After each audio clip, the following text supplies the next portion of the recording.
Mga ka-A to Z, ilang linggo na nga lang ay bare months na. May plano na ba kayong gawin sa pinakaabangang season na ito?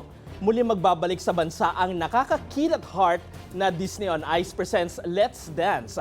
Inanunsyo ngayong Miyerkules ng Field Entertainment ang mas interactive, mas makulay at mas Disney star-studded na performances.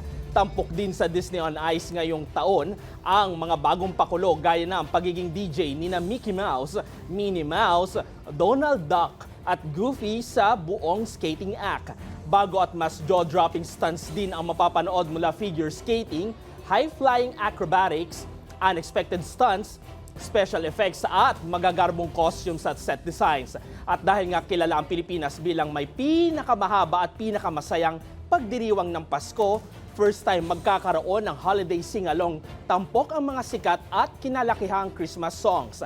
Dadalhin din sa unang pagkakataon sa Cebu ang Disney on Ice mula November 28 hanggang December 6, habang December 18 to January 3, 2027 naman sa Maynila.